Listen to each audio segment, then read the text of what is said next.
8వ అధ్యాయము 11వ వచనం. మత్తయి సువార్త 28వ అధ్యాయము 11వ వచనం. వారు వెళ్ళుచుండగా పట్టణంలో సండే స్కూల్ చదువుతూ వెళ్ళిపోయి పైకి పట్టణంలోనికి వచ్చి దేవునికి స్తోత్రం, హల్లెలూయా. చదువుతారా కన్నడ?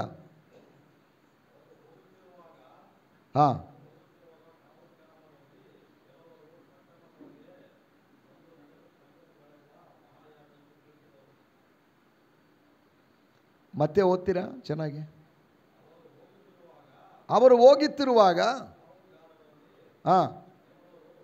కావలి వారిలో కొందరు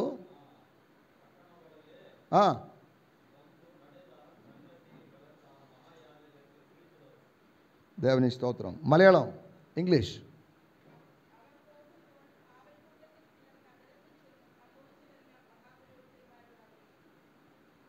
దేవుని స్తోత్రం, హల్లెలూయా. ఇంగ్లీష్ చదువు, నువ్వే చదవాలి, తప్పదు. ప్రతి వారం చదవాలి, ప్రతి వారం నేను తిట్టాలి, ఎన్ని జరుగుతూ ఉండాలి. నువ్వు అలిగి వెళ్ళాలి, ఇంటికి వెళ్ళాలి. దేవుని స్తోత్రం, హల్లెలూయా. అమ్మ ఎవరైనా చదవండి మాథ్యూ 28:11. చాలా దినాల తర్వాత మన మధ్యలోకి సరస్వతి సిస్టర్ గారు వచ్చారు. ప్రభు వారిని దీవించునుగాక. బాబు పైన టేబుల్ మీద చిన్న కొత్త నిబంధన ఉంటుంది మేడంకి, ఉందా మీ దగ్గర?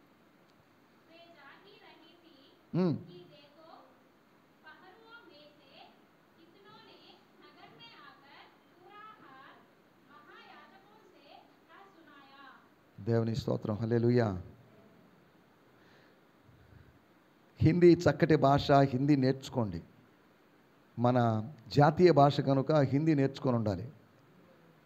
నాకు తెలియకుండా నేను 2 సార్లు మహారాష్ట్ర కింద ఎక్కడ వారు వెళ్ళుచుండగా కావలి వారిలో కొందరు పట్టణములోనికి వచ్చి జరిగిన సంగతులన్నిటినీ వద్దంట్లే బాబు, మేడం దగ్గర ఉందంట్లేండి. స్తోత్రం. ఎవరు వెళ్ళుచుండగా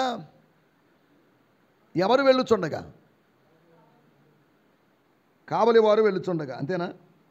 ఎవరు వెళ్ళుచుండగా? 8వ వచనం. టెక్స్ట్ అర్థం చేసుకోవాలి. టెక్స్ట్ అర్థం చేసుకుంటే కామెంటరీ చక్కగా అర్థమవుతుంది. టెక్స్ట్ అర్థం కావట్లేదు చాలామందికి. వారు వెళ్ళుచుండగా అంటే ఎవరు వెళ్తుండగా? కావలి వారు కాదు, శిష్యులు కాదు. కావలి వాళ్ళు చచ్చిపోయిన వారి వలె పడి ఉన్నప్పుడు స్త్రీలు అక్కడి నుంచి వెళ్తుండగా, ఎక్కడికి వెళ్తుండగా, ఎందుకు వెళ్తుండగా? 8వ వచనంలో త్వరగా వెళ్ళి ఆయన శిష్యులకు ఆ వర్తమానము తెలుప పరిగెత్తుచుండగా, అంటే వారు వెళ్ళుచుండగా అంటే వెళ్ళుచుండగా కాదు, వారు పరిగెత్తుచుండగా. కావలి వారిలో అందరూ అని కాదు, కావలి వారిలో కొందరు పట్టణములోనికి. ఏ పట్టణం? ఏమండి, ఏ పట్టణం? స్తోత్రం. 27వ అధ్యాయము 53వ వచనంలో రాయబడింది. ఆ పట్టణానికి పరిశుద్ధ పట్టణము అని పేరు ఉంది. హోలీ సిటీ అని ఉంది. ఏంటది? యెరూషలేము. యెరూషలేము అనే పట్టణానికి వచ్చి జరిగిన సంగతులన్నిటినీ ప్రధాన యాజకులతో చెప్పిరి. ఎందుకు చెప్పారు? చెప్పాల్సిన అవసరం ఏంటి? ప్రధాన యాజకుల సమక్షములో జరుగుతున్న విషయాలు. ఒకవేళ మీరు అన్నట్టుగా ఏదో జరగకూడదు ఏదైనా జరిగితే మాకు ఇన్ఫామ్ చేయండి. అంటే దాని అర్థం ఒకటి, మతము ప్లస్ రాజకీయము కలిసి పనిచేస్తున్నాయి. ఏమండి, బాగా అర్థం చేసుకోవాలి. సైనికులు కావలి వారు అంటే రాజకీయం, ప్రధాన యాజకులు అంటే మతం. ఎప్పుడూ మతము రాజకీయం కలిసి పనిచేస్తుంది, చేయదా? మత రాజకీయాలు అంటాం. మతము లేకపోతే రాజకీయం లేదు. చూడండి, ఇప్పుడు ఉగ్రవాదుల దాడులు ఎక్కడ? పెహల్గాం అనేటువంటి ప్రదేశంలో. పెహల్గాం గురించి ఇంతకుముందు కూడా నేను చెప్పాను. పెహల్గాం అంటే, పెహల్ అంటే కాశ్మీర్ భాషలో కాపరి అని అర్థం. గామ్ అంటే గావ్ అనేటువంటి హిందీ పదాన్ని కాశ్మీరీ భాషలో గామ్ అన్నారు. పెహల్గామ్. పెహల్గామ్ అంటే కాపరి గ్రామం. అది ఎందుకు ఆ పేరు వచ్చింది అనే దాని గురించి వేరు వేరు వివరణలు ఉన్నాయి. మనకు తెలియని యేసు జీవితం అనేటువంటి ఒక పుస్తకంలో ఎలిజబెత్ క్లేర్ అనేటువంటి ఒక ఆమె, నోటోవిచ్ అనేటువంటి ఒక ఆయన, కొంతమంది ఏం చెప్పారంటే యేసు ప్రభు కాశ్మీర్కి వచ్చాడు. కాశ్మీర్లో అహ్మదియా ఇస్లామిక్ అనేటువంటి ఒక వర్గం వారు అక్కడ ఒక సమాధికి కాపలా కాస్తూ ఆ సమాధి యేసు ప్రభు సమాధేనని వాళ్ళు మేము యేసు ప్రభు యొక్క వంశీకులమని చెప్తూ ఉన్నారు. నా స్నేహితురాలు ఒక ఆమె పెద్దావిడ, ఆమె పేరు సుజానే ఓల్సన్ అనేటువంటి ఆమె జీసస్ ఇన్ కాశ్మీర్ అనేటువంటి ఒక పెద్ద పుస్తకం రాసింది. ఆమెతో నేను ఏకీభవించలేదు. చాలా విషయాలు ఆమెకు నాకు చాలా సంవత్సరాలు విభేదాలు జరిగాయి. సరే, మనం దాంట్లో కూడా వెళ్ళడం లేదు. నేను ఎందుకు చెప్తున్నానంటే రాజకీయం ఎప్పుడూ మతాన్ని వాడుకుంటుంది. ఇప్పుడు జరుగుతుంది, అప్పుడు జరుగుతుంది. అనగా రాజకీయము మతముతో చేతులు కలిపినప్పుడు జరుగుతున్నటువంటి సంఘటనల గురించి మనం ఆలోచించాలి. ఇక్కడ రాబడింది, వారు వెళ్ళుచుండగా కావలి వారిలో కొందరు పట్టణములోనికి వచ్చి ఏం జరిగాయండి? జరిగినటువంటి 4 సంగతులు మీకు జ్ఞాపకం చేయబోతున్నాను. ఏం జరిగింది? The 4 proofs of resurrection. మత్తయి సువార్త 28వ అధ్యాయంలో 20 వచనాల్లోనే ఆ రిజరెక్షన్ నెరేటివ్ అనే దాన్ని ఆయన చెప్పడంలో డీటెయిల్డ్ ఎక్స్ప్లెనేషన్ ఇవ్వలేదు. మత్తయి స్ట్రాంగ్గా విశ్వసిస్తున్నాడు యేసు ప్రభు యొక్క పునరుత్థానాన్ని. మార్కు, లూకా, యోహాను అనేవాళ్ళు కూడా యేసు ప్రభు యొక్క పునరుత్థానాన్ని, యేసు ప్రభు యొక్క పునరుత్థానము తర్వాత స్టోరీ అపోస్తుల కార్యములు 1వ అధ్యాయంలో కూడా మనకు కనిపిస్తుంది. యేసు ప్రభు ఆరోహణమయ్యేంత వరకు ఉన్న స్టోరీ. వీటిలో మనం జాగ్రత్తగా ఆలోచించాల్సిన విషయం ఏంటంటే, మొదటి శతాబ్దములో ఒకవేళ అపోస్తులు కానీ పని చేయకుండా ఉంటే, అపోస్తులు కానీ సువార్త ప్రకటించకుండా ఉండింటే ఏమండి ఏం జరిగిండేదో తెలుసా? ఇప్పటికీ మనం విశ్వసించేటువంటి విషయం ఏమైండేదంటే యేసు ప్రభు దేవుడండి, దేవుడు పంపించిన వ్యక్తి. ఆయన చనిపోయాడు, కానీ ఆయన లేవలేదు. ఆయన శరీరాన్ని, ఆయన దేహాన్ని శిష్యులు ఎత్తుకొని పోయి ఆయన లేచాడని ప్రచారం చేశారు అని మనం నమ్మిండేవాళ్ళం. చూసారా? అబద్ధం బాగా పునాది వేసుకొని ఎస్టాబ్లిష్ అయింది. ఏంటి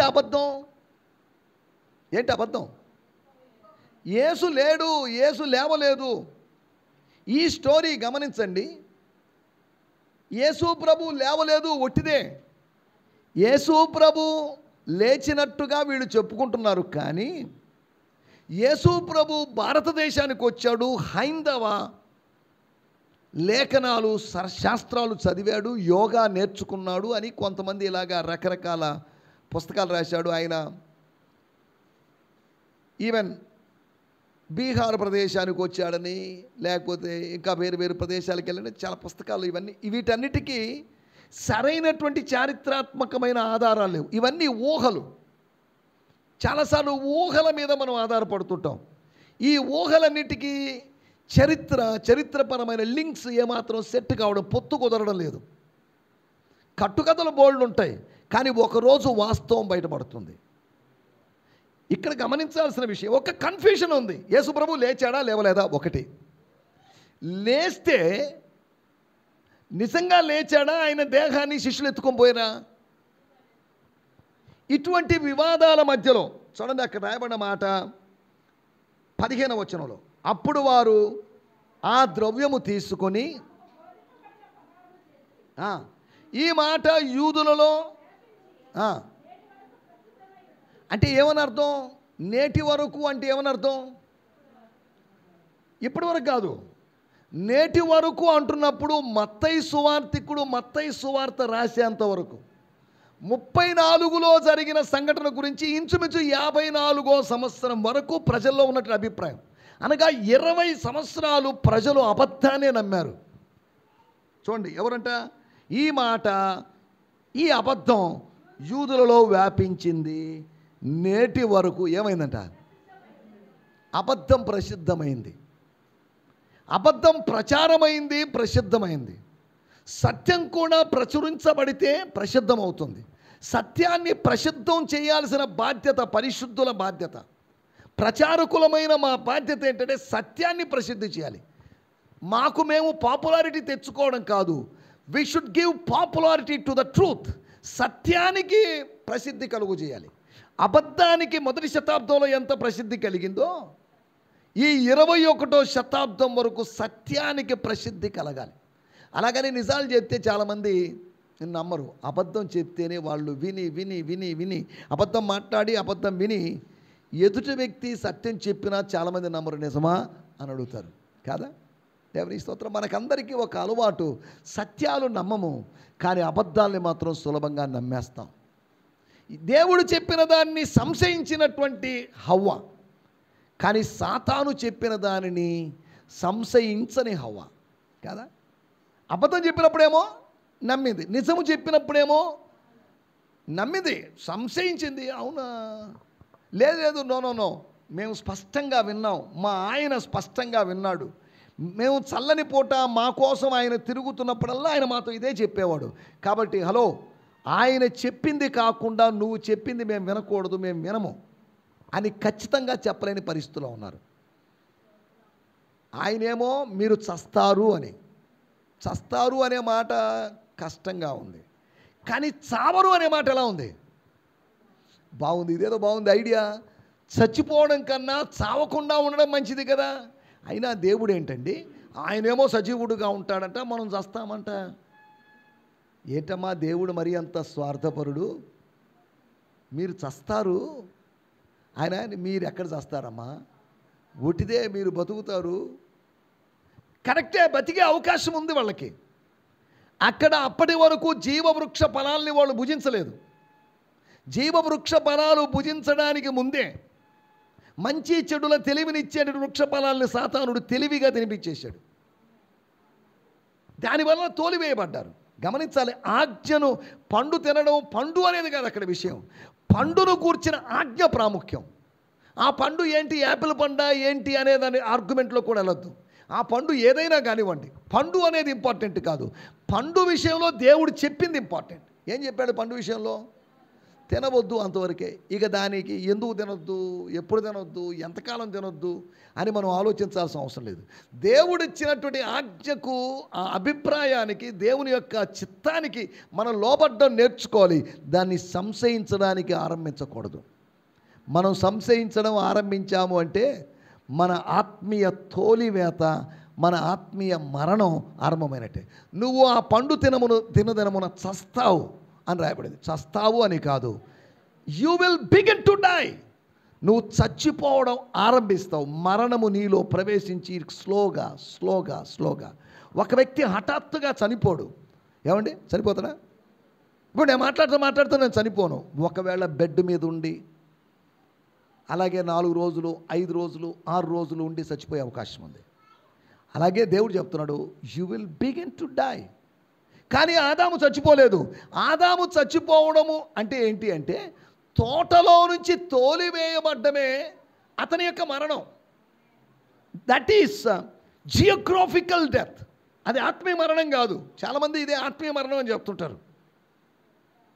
ఒకవేళ ఆత్మీయ మరణమే అనుకుందాం, యూట్యూబ్లో మన దీంట్లో వింటున్నారు కాబట్టి, ఆన్లైన్లో వింటున్నారు కాబట్టి వాళ్ళకి చెప్పదలుచుకున్న విషయం, ఆ పండు తినదినమున ఆదాము ఆత్మీయంగా చచ్చాడంటున్నారు. సరే, నా ప్రశ్న, అతడు ఆత్మీయంగా చచ్చున్నాడు అనుకుందాం. ఆదామా నువ్వెక్కడా అన్నప్పుడు విన్నాడా? ఎలా విన్నాడు? చచ్చిపోయినప్పుడు విన్నాడా, బతికినప్పుడు విన్నాడా? He was not spiritually dead. కానీ అతడు జియోగ్రాఫికల్ డెత్ అంటే సెపరేషన్. మరణము అంటే గుర్తుపెట్టుకోండి, అది సెపరేషన్, వేరు చేయబడ్డం. చచ్చిపోయిన వాళ్ళు అందరూ ఒకచోట, బతికున్న వాళ్ళు అందరూ ఒకచోట ఉన్నారు. మన మధ్యలో ఉన్న ఒక వ్యక్తి చచ్చిపోతున్నాడంటే సెపరేట్ అయ్యాడు. He was separated. అంటే మరణము అంటుండగా సెపరేషన్ అని అర్థం చేసుకోవాలి. ఈ తోట లోపల దేవుడు మాట్లాడుతున్నాడు. తోట వెలుపల దేవుడు మాట్లాడడం లేదు. తోట లోపల సమృద్ధి ఉంది, తోట వెలుపల క్షామము, కరువు ఉంది. కాబట్టి నీవు తోట వెలుపలికి వెళ్తావు, ముళ్ళ తుప్పలు గచ్చ పొదలు ఉన్న చోటకి వెళ్తావు, సమృద్ధిని అనుభవించకుండా ఉంటావు. That is death. జియోగ్రాఫికల్ డెత్తే కానీ స్పిరిచువల్ డెత్ కాదని అర్థం చేసుకోవాలి. సరే, మనం వాటిలోకి వెళ్ళలేదు. మనం ఇక్కడ ఆలోచిస్తున్న మాట, వారు వెళ్ళుచుండగా, మత్తయి సువార్త 28వ అధ్యాయము 11వ వచనం, కావలి వారిలో అందరూ కాదు, కావలి వారిలో కొందరు పట్టణములోనికి వచ్చి జరిగిన సంగతులన్నిటినీ ప్రధాన యాజకులతో, దేవుని స్తోత్రం, ప్రధాన యాజకులు అనేటువంటి వాళ్ళు దేవాలయంలో ఉండాలి. వాళ్ళ పని దేవాలయానికి సంబంధించిన విషయం. ఇదిగోండి, యేసు ప్రభుని మీకు వదిలేస్తున్నాను, మీ ఇష్టానుసారంగా చేసుకోండి అన్నాడు. మీరే సిలువ వేసిండి, మీరే చంపేయండి అన్నారు. నో, మాకు అధికారం లేదండి అని అన్నారు. అనగా మతానికి చంపే అధికారం లేదు, కానీ చంపించే అధికారం ఉంది. మీరే చంపేసేయండి, మీరే సిలువ శిక్ష వేయండి, మీరే ఇంకేదైనా శిక్ష వేయండి, మీరే కొరడా దెబ్బలు కొట్టించండి. ఎందుకు చెప్తానంటే మతానికి ఉన్నటువంటి పరిమితులు మనం అర్థం చేసుకోవాలి. మతము ఆధారంగా చేసుకొని రాజకీయం పనిచేసినప్పుడు, ఇప్పుడు ప్రతిదానికి రాజకీయము ఇన్వాల్వ్ అవుతుంటుంది. ఏదైనా చిన్న విషయాలకి, ఈ ప్రవీణ్ పగడాల గారి విషయంలో అకస్మాత్తుగా ఆ హర్ష కుమార్ అనేటువంటి ఆ మాజీ ఎంపీ ఎందుకు మరీ ఇంత ఇన్వాల్వ్ అయ్యాడో నాకు అర్థం కావడం లేదు. సరే, దాంట్లో కూడా వెళ్ళలేదండి మనం. నా పాయింట్ ఏంటంటే, మొదటి నుంచి మతము రాజకీయము కలిసి పనిచేస్తున్నాయి. ప్రధాన యాజకులు తమ పనిని మర్చిపోయారు. వాళ్ళ పని ఏంటి? ప్రధాన యాజకుని పని. ప్రధాన యాజకుడు అంటుండగానే యాజకులందరి మీద బాధ్యత కలిగిన వాడు. యాజకులు తమ డ్యూటీస్ చేస్తున్నారో లేదని విచారణ చేయాల్సిన ప్రధాన యాజకుని పని. ఇప్పుడు రోమా ప్రభుత్వం మరణశిక్ష విధించినటువంటి యేసు సమాధితో మీకేం పని? సరే, యేసు ప్రభు చచ్చిపోయాడు, అయిపోయింది. చచ్చిపోయిన లేచే అవకాశం లేదుగా, జనరల్గా జరిగేది అదేగా. అటువంటప్పుడు ప్రధాన యాజకులు ఈ విషయాల్లో ఎందుకు ఆసక్తి చూపిస్తున్నారు? దేవుని స్తోత్రం, హల్లెలూయా. ఆ రోజు జరిగినటువంటి సంఘటనలు వాళ్ళు ఏం చెప్పారు? వాళ్ళు నిజం చెప్పారా, అబద్ధం చెప్పారా? ఏమండి, వాళ్ళు ఏం చెప్పారు? యేసు ప్రభు లేచాడని చెప్పారా, లేవలేదని చెప్పారా? యేసు ప్రభు లేవలేదండి, ఆయన దేహాన్ని వాళ్ళు ఎత్తుకొని పోయారని కావలి వారు చెప్పారా? వీళ్ళే ప్రత్యక్ష సాక్షులు కావలి వారు. ప్రధాన యాజకులు పరోక్ష సాక్షులు. ప్రత్యక్ష సాక్షులు ఎవరు? అంతేగా, వాళ్ళు చూశారు, వాళ్ళు చెప్పింది వాస్తవం. వాళ్ళు చెప్పిన దానికి ఏదైనా మసాలా కలిపి, వాళ్ళు చెప్పిన దానికి ఇంకా ఏదైనా అదనంగా చెప్పి తమ దేవాలయంలోనూ సమాజ మందిరాల్లోనూ ప్రసిద్ధి చేశారు. అనగా ఈ అబద్ధం, యేసు లేవలేదు, యేసును లేపుకొని పోయారు అనేటువంటి ఈ ప్రచారం ఒకటి దేవాలయంలో జరిగింది, సమాజ మందిరంలో జరిగింది, రెండోది సమాజంలో జరిగింది. ఏదేమైనప్పటికీ దేవాలయము సమాజంలో ఏది జరిగినప్పటికీ కూడా ఆశ్చర్యకరమైన విషయం ఏంటంటే, కొన్ని రోజుల్లోనే, అనగా యేసు ప్రభు ఆరోహణమైన కొన్ని రోజుల్లోనే ఏం జరిగింది? యెరూషలేములో, యెరూషలేములో ఒక అబద్ధం ప్రసిద్ధయిందో అదే యెరూషలేము పట్టణంలో ఏం జరిగిందో తెలుసా? అపోస్తుల కార్యములు 5వ అధ్యాయం ఏం జరిగింది అక్కడ? స్తోత్రం, 28వ వచనం. స్తోత్రం. ప్రధాన యాజకుడు, కులు కాదు, ఇద్దరున్నారు, ఇద్దరిలో ఒక్క ప్రధాన యాజకుడు. ప్రధాన యాజకుడు వారిని చూచి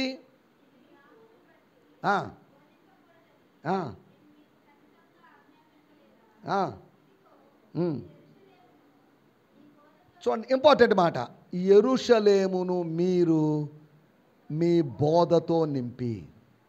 దేవుని స్తోత్రం. యెరూషలేమును దేంతో నింపారంట వాళ్ళు? యూదులు ఏం చేశారు?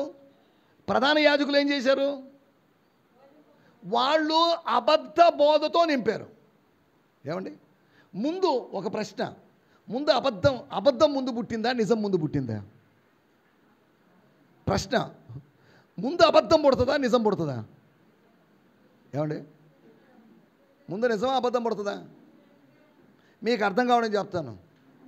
ఒకవేళ నేను రహస్యంగా మిద్ది మీద 100 రూపాయల కాగితాలు ప్రింట్ చేసుకుంటున్నా, 200 రూపాయలు ప్రింట్ చేసుకుంటున్నా, 500 రూపాయల కాగితాలు ప్రింట్ చేసుకున్నా, దాన్ని మీకు ఇస్తున్నాను, ఎలా పంచుతున్నాను, అయిపోయింది. నన్నెవరు, నేను ఈ మోజస్ బాల్కి ఈ మనోజ్కి వీళ్ళకి చెప్పాను, రే బాబు నోట్లు ప్రింట్ చేసేటప్పుడు జాగ్రత్త అని చెప్పాను.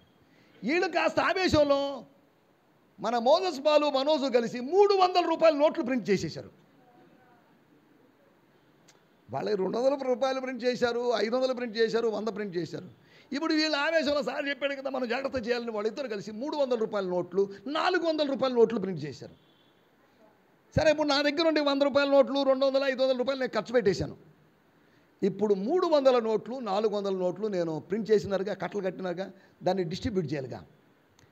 ఒక షాప్కి వెళ్ళాను. 300 రూపాయల నోటు ఎంత అయిందండి బిల్ అన్నారు, 3000 అన్నారు. 300 రూపాయల నోట్లు 10 తీసి ఇచ్చాను. తీసుకుంటారా? ఏమి ఎంతకుముందు 500 ఇచ్చినప్పుడు తీసుకున్నారు కదా, 200 ఇచ్చినప్పుడు తీసుకున్నారు, అవి దొంగ నోట్లే. 100 ఇచ్చినప్పుడు తీసుకున్నారు, ఎందుకు 300 రూపాయల నోట్లు తీసుకోలేదు? అది లేదు. అంటే ఏదైనా ఉంటే దాన్ని మార్చి చేయొచ్చు, దానిలాంటి దాన్ని చేయొచ్చు. అంటే ముందు ఉండేది నిజం, నిజము తర్వాత అబద్ధం వస్తుంది. నిజాన్ని అబద్ధం చేయడానికి అబద్ధం పుట్టింది. అబద్ధం యొక్క ఉద్దేశం నిజానికి వ్యతిరేకంగా ఉండడం. ఇది నిజమా అన్నారు అంటే ఆల్రెడీ ఒక నిజం ఉందని అర్థం. ఏంటా నిజం? ఆ పండు తినదినమున నువ్వు చస్తావు అనేది 100కి 100 పాలు నిజం అనేది సాతానికి తెలుసు. దేవుడు చెప్తే అబద్ధం చెప్పడని సాతానికి బాగా తెలుసు. అయినా ఒక ఎరేసి చూద్దాం, ఒక చిన్న ప్రయత్నం చేద్దాం అనుకున్నాడు సాతానుడు. అమ్మా ఇది నిజమా అన్నాడు. ఏంటి, ఏ నిజము, ఎవరు నువ్వు, ఏంటి ప్రశ్న, ఏది నిజం అని అడగాల్సిందా వాళ్ళు అడిగారా? అమ్మో ఏదేదో పెద్ద ప్రసంగం చేసేసిందామా, అసలు దాన్ని తాకూడదండి, అసలు అట్టండి ఇట్టండి. ఓసే పిచ్చి మొహం దానా, ఒక్కసారి కొద్దిగా తిని చూడు, కొద్దిగా కొరికి చూడు. ఏదో ఎవరో అన్నారు తినొద్దన్నాడే కానీ కొరకొద్దనలేదుగా. దేవునికి స్తోత్రం. తినొద్దన్నాడే కానీ రుచి చూడొద్దని అనలేదు కదా. అని మెల్లమెల్లగా కాంప్రమైజ్ అయిపోయి ఏం చేస్తున్నాం మనం? దేవునికి స్తోత్రం. దాని వైపు చూసినప్పుడు దాని మీద ఆశ కలుగుతుంది. దాని మీద ఆశ కలిగినప్పుడు తినొద్దన్నాడు కానీ పెరకొద్దనలేదు కదా, కోసుకోవద్దని అనలేదు కదా. ఇలా క్రమంగా మనం ఏమైపోతాం? కాంప్రమైజ్ అయిపోతాం. సత్యానికి విరుద్ధంగా మనం అబద్ధానికి కాంప్రమైజ్ అయిపోతుంటాం. ముందు ఏంటి, నిజమా అబద్ధమా? నిజం ముందుంది. ముందు యేసు ఉన్నాడు, తర్వాత నకిలీ యేసు. ముందు సువార్త ఉంది, తర్వాత మరి ఒక సువార్త ఉంది. ముందు దేవుని ఆత్మ ఉంది, తర్వాత మరి ఒక ఆత్మ ఉంది. దేవుని స్తోత్రం. 2 కొరింథీ పత్రిక 12వ అధ్యాయం చూడాల్సిన అవసరం లేదు. 3 నకిలీ విషయాలు ఉన్నాయి. ఒకటి మరి ఒక సువార్త, అనదర్ గాస్పల్. రెండోది మరి ఒక యేసు. మూడోది మరి ఒక ఆత్మ. దేవుని స్తోత్రం. అంటే యేసుకి నకిలీ యేసుకు తేడా తెలియకపోతే ఎలాగా? మనం గుర్తించాలా వద్దా? యేసుని, నిజమైన యేసుని గుర్తించాలా వద్దంటారా? ఒకవేళ గుర్తించలేదంటే ఏంటి, నష్టమా లాభమా? నష్టమే. స్తోత్రం, హల్లెలూయా. ఆ నిజానికి అబద్ధానికి, నిజమైన మాటకి నకిలీ మాటకి వ్యత్యాసాన్ని గుర్తించలేదు కాబట్టి వీడెవడు? ఇప్పటి వరకు ఈ తోటలో ఒకే ఒక స్వరం విన్నా నేను, అది దేవుని స్వరం. రెండోది మా ఆయన స్వరం, నేను వేరొక స్వరాన్ని వినలేదు. ఈ వింత స్వరం ఏంటి? మూడో వ్యక్తి యొక్క స్వరం ఏంటి? ఎవరి మూడో వ్యక్తి? అంటే ఇక్కడ ఇద్దరు కాకుండా, ఇద్దరంటే పెద్ద ఆయన ఎప్పుడో చల్లని పూట వస్తున్నాడు పక్కన పెట్టేద్దాం. నాతో ఉండేది, నాతో మాట్లాడేది నా భర్త ఒక్కడే. కానీ ఇప్పుడు ఈ స్వరం ఎవరిది? ఇది స్వరమా, ఇది నిజమా అనేటువంటి విషయాన్ని ఒకవేళ సాతాను తనదైన స్వరములో మాట్లాడితే, లేదా మన సినిమాల్లో ఈ మన క్రిస్మస్ డ్రామాల్లో చూపించినట్లుగా ఆ హేరోదో వికటహాస్యం చేసినట్టుగా అలా పెడితే దాన్ని ఎవరు ఒకవేళ ఆదాము స్వరముతో అదే వాయిస్తో ఇది నిజమా అనేసరికి వెంటనే రెస్పాండ్ అయింది. సాతానుడు అనుకరిస్తాడు, గుర్తుపెట్టుకోండి. సాతాను ఎప్పుడు ధ్వని అనుకరణ చేస్తాడు, ఎప్పుడు మిమిక్ చేస్తాడు. వాడి సొంత స్వరాన్ని ఉపయోగించడు, దైవ స్వరములాగా తన స్వరాన్ని మార్చుకుంటాడు. హేరోదు మాట్లాడితే వాళ్ళు ఏమన్నారో తెలుసా? అపోస్తుల కార్యములు 12వ అధ్యాయము, ఇది దేవుని స్వరమే, మానవుని స్వరం కాదు. ఎంత మూర్ఖులు వాళ్ళు! కొద్దిగా భౌతికమైన గ్రాసము సంపాదించుకోవడానికి వాళ్ళు చెప్పిన అబద్ధం చూడండి. ఏమన్నారు? వాడు దేవుని భక్తుడు కాదు, వాడు అన్యజనుడు, వాడి స్వరం కాస్త దేవుని స్వరంలాగా ఉంది అనకుండా, ఇది మానవ స్వరం కాదండి. ఏ వ్యక్తి స్వరమైనా మానవుని స్వరమే అది. కానీ ఆ మానవుని స్వరాన్ని కూడా లేకపోతే రాజస్వరం అని అంటే బాగుండేది. దానిని దేవుని స్వరం అన్నారు. అది నిజమేనేమోని వాళ్ళు చెప్పేసరికి తన స్వరము మానవ స్వరం కాదు, దేవుని స్వరం, నేను దేవుణ్ణి కదా అని దేవత్వాన్ని తనకు తాను ఆపాదించుకున్నాడు. దాని వలన మరణాన్ని తెచ్చుకున్నాడు. జనులు మనకు దేవత్వాన్ని ఆరోపించే అవకాశం ఉంది. కానీ ఆరోపించిన దేవత్వాన్ని మనం అన్వయించుకుంటే దేవుని ఉగ్రతకు మనకు గురవుతాం. దేవుని స్తోత్రం.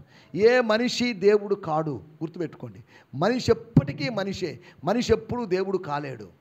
మనిషి ఎప్పుడూ దేవుడు కాలేదు కాబట్టే దేవుడే మనిషి అయ్యాడు. మనం ఎప్పుడూ దేవుళ్ళం కాలేము. మనిషి ఎప్పుడు మనిషి. నేనెప్పుడు మనిషినే. నేను ఆదివారం దేవుణ్ణండి, శుక్రవారం దేవుణ్ణండి, ఆయా సందర్భాల్లో దేవుణ్ణి. నేను పరిశుద్ధత కలిగి జీవించినా నేను దేవుణ్ణి కాదు. మీరెవరు పరిశుద్ధత కలిగి జీవించినా, ప్రేమ కలిగి జీవించినా, ప్రార్థన కలిగి జీవించినా మనము దేవుళ్ళం కాలేము. స్తోత్రం. మీరు ఆ పండు తినదనమని ఏమవుతారట? చచ్చిపోతారు అని ఆయన చెప్పాడు. ఆయన చెప్పింది వదిలేసేయండి. ఇప్పుడు ఆయన చెప్పింది మనసులో లేదు. కొత్త బోధ మనసులోకి ఎక్కించుకుంది మన ఆది తల్లి. ఆ పండు తినదనమున నువ్వు చావు. అంతేకాదు, ఇంకేమన్నారు? అంతేనా? ఇంకేం చెప్పలేదా? ఈ మాట చెప్పగానే పెరుక్కొని తినేసిందేంటి? దేవత వలే కాదు. నో, తర్జుమా తప్పది. You will be like gods. ఎలోహీముల వలే మీరు అవుతారు. అంటే ఏమని అర్థం?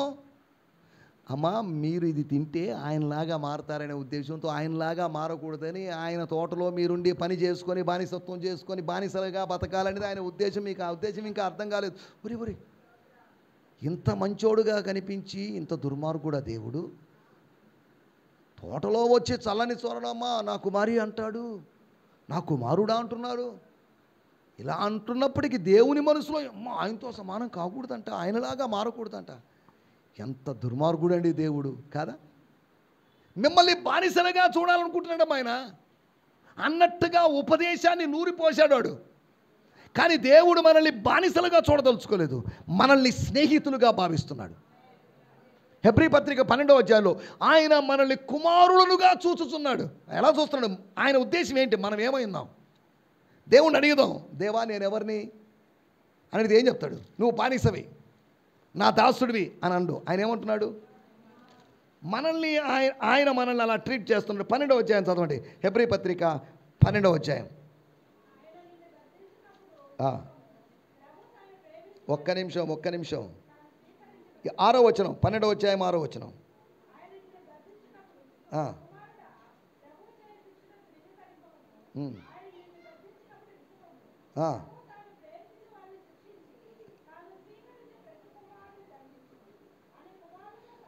కుమారులతో సంభాషించున్నట్లుగా మీతో సంభాషించు.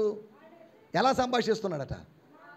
దాసులు మీరంతా, నేను కలుగు చేస్తే మీరు కలిగిన వాళ్ళు, నేను చెప్పినట్టే వినాలి, లోబడాలి, మీరందరూ బానిసలు, మీకు స్వేచ్ఛ లేదు అనేనా?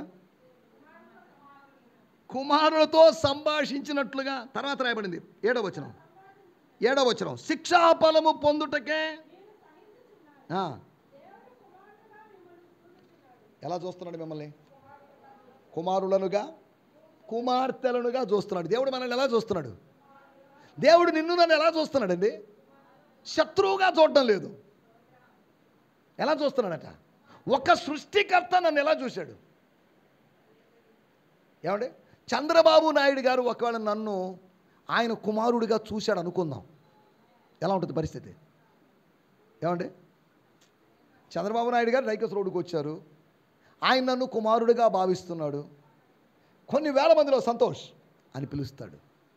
వెంటనే నా వెనకాల ఒక 5-6 మంది పోలీసులు, ఇదిగోండి మీ తండ్రి గారు పిలుస్తున్నారు అని చంద్రబాబు నాయుడు దగ్గరికి వెళ్తాను నేను. కాదా? నన్ను ఎలా చూస్తున్నాడంటే ఆయన మనల్ని కుమారులాగా చూస్తాడా? ఈ రాష్ట్రంలో ఉన్న వాళ్ళందరూ నా కుమారులు కుమార్తెలు అని అనగలడా? నరేంద్ర మోడీ అలా అనగలడా? ఆయన మనల్ని ఎలా చూస్తున్నాడట? కుమారులను చూస్తున్నాడు.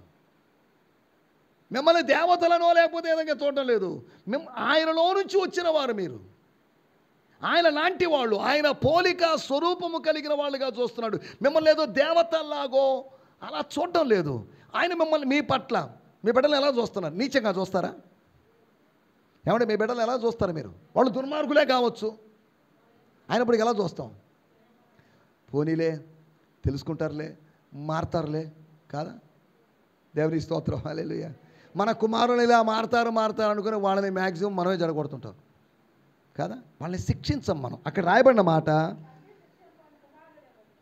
తల్లులారా తండ్రులారా ప్రేమిస్తున్నారు సరే, ప్రేమ అనేది ఒక నాణ్యానికి ఒకవైపే, కానీ శిక్ష అనేది నాణ్యానికి మరొక వైపు. ప్రేమ కావాలి, శిక్ష కావాలి. ఇప్పుడు అలాగని చెప్పేసి నా తల్లి నాకు 51 సంవత్సరాల వయసులో నన్ను శిక్షించాలని ప్రయత్నం చేసింది అనుకోండి, ఏమంటే కుదురుతుందా? నేనేదో తప్పు చేశాను నీ రోడ్లో తరిమి కొడుతూ, లేదా నేను చర్చిలో వాక్యానికి వెళ్తున్నప్పుడు నన్ను కొట్టింది అనుకోండి, నేను ఎలా ఫీల్ అవుతాను? శిక్షించాల్సిన సమయం ఒకటి ఉంది. ఆ శిక్షించాల్సిన సమయంలో నెత్తి మీద పెట్టుకుంటాం. కానీ శిక్షించకూడని సమయంలో మనము మాటలతో శిక్షిస్తాం. ఇది మనం చేసే పని. పెంచేంతకాలం నెత్తి మీద పెట్టుకొని పెంచుకున్నాం. వాళ్ళ మాట వినడం లేదు, వాళ్ళు ఏవేవో చెప్తుంటారు. ఇవన్నీ విని నమ్మి గుడ్డిగా నమ్ముతాం. ప్రేమ గుడ్డిది, తల్లి ప్రేమ గుడ్డిది, తండ్రి ప్రేమ గుడ్డిది. వాళ్ళు గుడ్డిగా నమ్మేశారు. వాస్తవికతను అంగీకరించలేని కుమారులు ఉన్న రోజుల్లో ఆ తల్లిదండ్రులు కూడా వాళ్ళకు వంత పలుకుతున్నప్పుడు, దేవుని స్తోత్రం, హల్లెలూయా. చాలా చోట్ల పిల్లలు అడుగుతారు, ఎగ్జామ్ ఎలా రాశారు, ఇరగదీస్తాం అనేవాళ్ళే. కానీ ఏ వేల మందిలో ఒకరో ఇద్దరో రియాలిటీ మాట్లాడతారు. ఆ రియాలిటీ మాట్లాడే వాళ్ళు మనకు కావాలి, కదా? అంకుల్ ఏదో డౌట్గా ఉంది, నాకు ఈ సబ్జెక్ట్ ఫెయిల్ అవుతాను అనిపిస్తుంది. That is reality. మన పిల్లలు రియాలిటీలో పెరగాలి. మన పిల్లలు భ్రమల్లో పెరగకూడదు. ఈ రోజుల్లో మన పిల్లలు దేంట్లో పెరుగుతున్నారు? భ్రమలో. నేను డాక్టర్ అయిపోతాను, నేను లాయర్ని అయిపోతాను, నేను ఇంజనీర్ని అయిపోతాను, నేను ఏదో అయిపోతాను, సైంటిస్ట్ని అయిపోతాను అనేటువంటి భ్రమల్లో పెరుగుతున్నప్పుడు, ఒక తల్లిదండ్రులుగా మీ పేరెంటింగ్లో ఆ భ్రమల్లోంచి బయటికి తీసుకొని రావాలి. ఒక నిజమైన తల్లి తండ్రి యొక్క బాధ్యత వాళ్ళని ఫాల్స్హుడ్లో నుంచి రియాలిటీలోకి తీసుకొని రావాలి. దేవుడు మన నకిలీతనములో నుంచి నిజతనములోకి మనల్ని తీసుకొని వస్తాడు. మనం భ్రమల్లో ఉంటే మన జీవితం గమ్యాన్ని చేరదు. వాళ్ళకి రియాలిటీ అర్థం చేసుకోవాలి. పాత రోజుల్లో తల్లిదండ్రులు కుమారులని బిడ్డల్ని బాగా కష్టపెట్టేవాళ్ళు. కారణం ఏంటంటే వాడికి డబ్బు విలువ తెలియాలండి, వాడికి కష్టం విలువ తెలియాలి అని. కానీ ఈ రోజుల్లో కష్టం తెలియకుండా మనల్ని వాడు 10 రూపాయలు అడిగితే 50 రూపాయలు ఇస్తాం మనం. ఎందుకురా 4 తిట్టి కానీ 4 కొట్టి కానీ డబ్బులు ఇవ్వరు పాత రోజుల్లో. ఈ రోజుల్లో చూసారా ఎలా ఉందో? రియాలిటీని వాళ్ళకి చూపించాలి. మనకు తెలుసు, మన అనుభవాన్ని బట్టి రియాలిటీని వాళ్ళకి చూపించగలం. వాళ్ళలాగా భ్రమల ప్రపంచంలోకి మనం వెళ్ళామనుకోండి, చాలామంది 100కి 80% మంది పిల్లలు భ్రమల్లో బ్రతుకుతున్నారు. భ్రమ ఎందుకు వచ్చింది? భ్రమ రావడానికి కారణం ఏంటండి? ఉందా కారణం? ఉందా భ్రమలకి కారణం ఏంటి? ఎవరైనా చెప్తారా భ్రమలకి కారణం ఏంటి? చదవండి ఒక మాట, హెబ్రీ పత్రిక 3వ అధ్యాయం. మన భ్రమలకి కారణం ఒకటి ఉంది. ఆ పండు రమ్యముగా కనిపించడానికి కారణం ఏంటి? ఆకుల చాటున ఉన్నటువంటి ఆ పండు రమ్యంగా కనిపించడానికి కారణం ఏంటి? నిజాన్ని సందేహించారు కాబట్టి. 3వ అధ్యాయం, స్తోత్రం, ఎక్కడుందా మాట? 13-15 కలిసి ఉన్నాయి. పాపము వలన కలుగు భ్రమ చేత ఏమవుతాడంట? మీలో ఎవడును కఠినపరచబడకుండా. భ్రమ ఎలా కలిగింది? పాపం వల్ల కలిగిన భ్రమ మనల్ని ఏం చేసిందట? కఠినపరిచింది. దేంట్లో ఉన్నాం? భ్రమల్లో ఉన్నాం. లోకం ఇప్పుడు భ్రమల్లో ఉందా, వాస్తవంలో ఉందా? కారణం ఏంటి? పాపము వలన కలిగే భ్రమ. స్తోత్రం. పాపాన్ని తీసే అంటే పరిశుద్ధత వలన ఏమొస్తుంది? పాపం వలన భ్రమ. సరే, భ్రమ లేకుండా జీవించాలంటే ఏం కావాలి? పరిశుద్ధత ఉంటే భ్రమ లేదు. పరిశుద్ధత ఉన్న చోట భ్రమకి శ్రమ, కాదా? అప్పుడు భ్రమ లేదు కాబట్టి కఠినత్వం ఏర్పడే అవకాశం లేదు, మూర్ఖత్వం ఏర్పడే అవకాశం లేదు, మొండితనం ఏర్పడే అవకాశం లేదు. ఫరో తన హృదయాన్ని కఠినపరుచుకున్నాడు అని రాయబడింది. ఎందుకు కఠినపరుచుకున్నాడు? ఈ వాక్యం ఆధారంగా చేసుకొని అతడు పాపం వల్ల కలుగు భ్రమచేత ఉన్నాడు. యెహోవా ఎవరండి? యెహోవాకేం పని లేదా? నా జనులను పట్టుకొని యెహోవా తన జనులు అన్నట్టాడేంటి? ఎవరు జనులు? నువ్వు పరిపాలించిన మాత్రాన నీ జనులు కారు. భ్రమలో ఉన్నాడు. భ్రమ ఎక్కడి నుంచి వచ్చింది? ప్రజలందరూ కొనియాడుతున్నప్పుడు నువ్వు దైవాంశ సంభూతుడివి. పాత రోజుల్లో రాజుల గురించి రాజు దైవాంశ సంభూతుడని భావించేవాళ్ళు. ఏమని? నేను దైవాంశ సంభూతుడిని ఏంటండి? ఒకవేళ హేరోదు రాజు స్థానములో ఇది మానవ స్వరం కాదు, ఇది దేవుని ఏంటి మీరు పిచ్చి మాటలు మాట్లాడుతున్నారు? నేను హేరోదుని, మీ రాజుని. దేవుని స్వరం ఎలా అవుద్దమ్మా? ఏం మాట్లాడుతున్నారు మీరు? నేను ఇక్కడ గంట ప్రసంగం చేస్తే గంట దేవుని మాటలు ఉండవు. కొన్నిసార్లు వివరణల కోసం సైడ్కి అటు ఇటు వెళ్ళొసి వస్తుంటాం. 100% ఈ ప్రసంగం మొత్తం నేను చెప్పింది కాదండి. చూసారా, మనం చెప్పే మాటల్లో మన మాటలు ఉంటాయి. ఒక ఆయన నేను నా ఆధీనంలో లేను, నా స్వాధీనంలో నేను లేను, పరిశుద్ధాత్మ కంట్రోల్లో ఉన్నాను అని చెప్పిన పిచ్చి మాటలు ఏంటంటే, ఆయిల్ లేకుండా, డీజిల్ లేకుండా, పెట్రోల్ లేకుండా కారు పరిగెడుతుంది అన్నాడు. ఇన్వర్టర్ లేకుండా, కరెంటు లేకుండానే ఫ్యాన్ తిరుగుతుంది అన్నాడు. ఈ 2 అబద్ధ ప్రవచనాలు అయిపోయినాయి కాదా? ఏమండి? బెల్లంపల్లి ప్రవీణ్ కుమార్ గారు చెప్పిన ప్రవచనం ఏమైంది? నేను నా ఆధీనంలో లేదని చెప్పేశాడు. మనం ఎవరి ఆధీనంలో ఉన్నాం? మనం ఎవరి ఆధీనంలో ఉంటాం చెప్పండి. 1 కొరింథీ పత్రిక 14వ అధ్యాయంలో ప్రవక్తల ఆత్మలు వారి స్వాధీనంలో ఉన్నవి. నేను నా ఆధీనంలో లేను అంటే మనము మన ఆధీనంలో లేని సందర్భాలు కొన్ని మాత్రమే ఉంటాయి. మిగతా సందర్భాలంతా మన ఆధీనంలో మనం ఉంటాం. ఏమంటే మనం కంట్రోల్ చేసుకోలేమా? ఆవేశాన్ని, మాటలు కంట్రోల్ చేసుకోలేమా? ఏమంటే ప్రవర్తన కంట్రోల్ చేసుకోలేమా? నాదేం లేదండి, నా ఆధీనంలో నేను లేనండి. ఆ తాగింది నా ఆధీనంలో నేను లేకుండా తాగానండి. అతన్ని చంపింది నా ఆధీనంలో నేను లేకుండా చంపాను. అసలు దీనికి బాధ్యత నేను కాదండి అంటే ఎవరిని శిక్షించాలి ఇప్పుడు? నిన్ను భ్రమపరిచింది ఎవడు? అందుకనే పౌలు గారు ఒక మంచి ప్రశ్న అడిగాడు. ఓ అవివేకులైన గలతీయులారా, మిమ్మును ఎవడు భ్రమ పెట్టాను? గలతీయులనే కాదు, ఈ రోజుల్లో ప్రతి సంఘాన్ని సాతానుడు భ్రమ పెడుతున్నాడు. గలతీ సంఘానికి మాత్రమే వర్తించే ప్రిన్సిపల్ కాదు అది. ఆధునిక సంఘము భ్రమపరచబడింది. They were హాలుసినేటెడ్. వాళ్ళు ఏదో భ్రమల్లో ఉన్నారు కదా? తెస్సలోనిక సంఘం భ్రమలో ఉంది. ఇదిగో వచ్చేస్తున్నాడు త్వరగా అని వాళ్ళు పని పాటలు కూడా మానేసి, పని చేయకుండా నేను పని చేస్తున్నప్పుడు, నేను పొలం పనికి వెళ్ళినప్పుడు ప్రభు వస్తే ఎలాగా అని భావించి పని చేయడం మానేసి సోమరులుగా మారారు. అందుకనే పౌలు చెప్పాడు, పని చేసిన వాడే తినాలి, పని చేయకుండా తినడానికి వీల్లేదు. కారణం ఏంటి? మీరు ఇక మీదట దొంగలించువారు కాక. ఎఫెసీ సంఘంలో కూడా దొంగలు ఉన్నారని అర్థం. ఎఫెసీ పత్రిక 4వ అధ్యాయం. ఏమండి? ఇప్పుడు దాకా జరిగింది ఏదో జరిగింది. ఇక మీదట మీరు దొంగలించువారు కాక, తమ చేతులతో కష్టపడి పనిచేసేవారు, ఇతరులకు పంచిపెట్టువారు కావాలి. అదేగా రాయబడింది.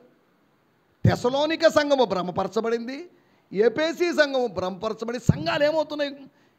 ఆ రోజుల్లో ఉన్న సంఘాలు భ్రమపరచబడ్డట్టుగా ఈ రోజుల్లోని సంఘం, ఈ రోజుల్లోని విశ్వాసులు భ్రమపరచబడుతున్నారు. మిమ్మును ఎవడు భ్రమ పెట్టెను? ఏమండి? మేము మీకు సువార్త చెప్పాం. సిలువ వేయబడినట్లుగా క్రీస్తు మీ కన్నుల ఎదుట ప్రదర్శించబడెను కదా. మళ్ళీ ఏమైందండి మీకు? మేమేమో అరిచి గొంతు చించుకొని యేసు ప్రభు చచ్చిపోయాడు, తిరిగి లేచాడు, సిలువ వేయబడ్డాడు అని మీకు సువార్త చెప్తే, సిలువ వేయబడలేదని, ఆయన లేవలేదని రకరకాల మాటలు చెప్తున్నారు. ఏంటిది కదా? భ్రమల్లో లేదు. మీరు ఎప్పుడైనా భ్రమల్లో గురయ్యారా?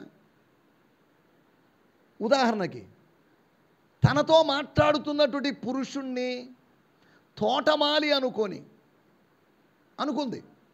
కన్ఫర్మ్ చేసుకోలేదా? తోటమాలి అనుకో, అయ్యా నువ్వైనా ఎత్తుకొని పోయావేమో. తోటమాలికి ఏం పని? తోటమాలికి మొక్కలతో పని కానీ మనుషులతో ఏం పని? ఏమండి? తోటమాలి పని ఏంటి? విజిటర్స్ అందరిని ఎత్తుకొని పోవడమేనా? ఈ మొక్కని అటు ఇటు మార్చడం ఎంతవరకే కానీ మొక్కలతో పని కానీ ఉంటుంది. నువ్వు ఒక్కళ్ళు ఎత్తుకొని పోతే అంటుంది. ఎక్కడుందామా? ఆమె కన్నులు ఇంకా తెరవబడకుండా, మనోనేత్రములు వెలిగించబడకుండా ఆమె భ్రమల్లో జీవిస్తుంది. స్త్రీలు భ్రమల్లో ఉన్నారు, పురుషులు భ్రమల్లో ఉన్నారు, పాస్టర్లు భ్రమల్లో ఉన్నారు. ఈ భ్రమల్లో నుంచి బయటపడాల్సిన అవసరం ఉంది. దేవునికి స్తోత్రం, హల్లెలూయా. సరే, ఇప్పుడు ఇవన్నీ ఎందుకు చెప్పాను, భ్రమ గురించి ఎందుకు చెప్పాను? సరే, మన విషయాల్లోకి వచ్చేద్దాం, మనకు టైం అయిపోతుంది కాబట్టి. ఏం జరిగింది అక్కడ? పునరుత్థానానికి ఉన్నటువంటి ప్రూఫ్స్ 28వ అధ్యాయంలో చదవండి. ఏముంది అక్కడ? మనం ఏం చదువుకున్నాం? పట్టణంలోనికి వచ్చి జరిగిన సంగతులన్నిటిని. ఏంటి జరిగిన సంగతులు? నా జీవితంలో కొన్ని సంగతులు జరుగుతాయి, జరగాలి. జరగకూడని కొన్ని జరుగుతూ ఉన్నాయి, జరగాల్సినవి జరగడం లేదు. ఒకరోజు సాయంత్రం గడిచేలోపు ఉదయం నుంచి ఏం జరిగిందని ఒక్కసారి ఆలోచిస్తూ కూర్చున్నా. ఉదయం 7 గంటలకి, 7:30, 8, 8:30, 9, 9:30కి ఏం జరిగింది, 10:30కి ఏం జరిగింది, 11:30కి ఏం జరిగింది కదా? లిసి వాళ్ళ నాన్నగారు వాళ్ళ ఇంటికి ప్రార్థనకి వెళ్ళేటప్పుడు ఆయన ప్రార్థన చేసేవాడు. విచిత్రంగా ఉండేది, పెద్దోళ్ళు చేసే ప్రార్థన కదా. ఆయన ఏమని ప్రార్థన చేశాడంటే, సంభవங்கள் నిറഞ്ഞ ഒരു ദിവസം కడనుపోయేల్లో, అంటే సంగతులు జరిగినటువంటి ఒక రోజు గడిచిపోయింది కదా. ఏం జరిగాయి? నేను పోయాను, ఉదయం నుంచి అటు తింటూ కూర్చున్నాను. ఉదయం కాఫీ తాగాను, లేకపోతే టిఫిన్ తిన్నాను, మళ్ళీ నిద్రపోయాను, మళ్ళీ లేచాను, మధ్యాహ్నం భోజనం చేశాను. ఏం సంగతులు జరిగాయని? అల్లుడిగా వెళ్ళాను, గెస్ట్గా వెళ్ళాను, చుట్టపు చూపుగా వెళ్ళాను, ఇక్కడేం జరగలేదు. ఆయన చెప్పిన మాట చూడండి, సంగతులు జరుగుతున్నటువంటి దినాలు. నీ జీవితంలో దైవికమైన కార్యాలు జరగాలి. జరిగిన సంగతుల గురించి నంబర్ 1 జరిగిన సంగతులు ఏంటో చూద్దాం. ఏంటి మొట్టమొదటి జరిగిన సంగతి? చదవండి 2వ వచనం. స్తోత్రం.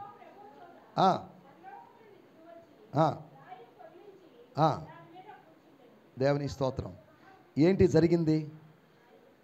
జరగదు అనుకున్నది జరిగింది. ఏంటిది? రాయి దొల్లదు అనుకున్నారు, కానీ రాయి దొల్లింది. ఎవరు దొల్లించారు? సైనికులు దొల్లించే అవకాశం ఉందా? కావలి వారు దొల్లించే అవకాశం ఉందా? పురుషులు దొల్లించే, శిష్యులు దొల్లించే అవకాశం ఉందా? శిష్యులు అక్కడికి రాలేదు, వాళ్ళు దొల్లించే అవకాశం లేదు. వారి కోసం రాయిని ఎవరు దొల్లించారు? మన కోసం అడ్డుగా ఉన్నదానిని, మన కోసం. యేసుప్రభు ఎప్పుడు లేచాడు? అసలు రాయి ఎందుకు దొల్లింది? ఏమండి, మీరు మత్తయి సువార్త జాగ్రత్తగా చదివితే మీకు అర్థమయ్యే విషయం ఒకటి ఉంది. రాయి దొరలడానికి ముందే యేసు లేచాడు. రాయి దొర్లిన తర్వాత యేసు లేచిన వాడు కాదు. కానీ రాయి ఎందుకు దొర్లింది? స్తోత్రం. ఈ రాయి ఆయన్ని అడ్డుకోదు, ఈ గోడ ఆయన్ని అడ్డుకోదు. తలుపులన్నీ మూయబడి ఉండగా వాళ్ళ మధ్యలోకి వచ్చి మీకు సమాధానం కలుగును గాక అన్నాడు. ఆయన్ని ఏ గోడ అడ్డుకోలేదు, ఏ రాయి ఆయన్ని అడ్డుకోలేదు, ఏ తుఫాను ఆయన్ని అడ్డుకోలేదు, ఏ వ్యాధి ఆయన్ని అడ్డుకోలేదు. ఆయన చేయాలనుకుంటే చేసి తీరతాడు. దాన్నే బైబిల్ భాషలో, లేకపోతే థియోలాజికల్ భాషలో దాన్ని ఏమన్నారంటే సావరిన్ విల్ అన్నారు. సావరిన్ విల్ అంటే సార్వభౌమ అధికారము, సార్వభౌమిక చిత్తం.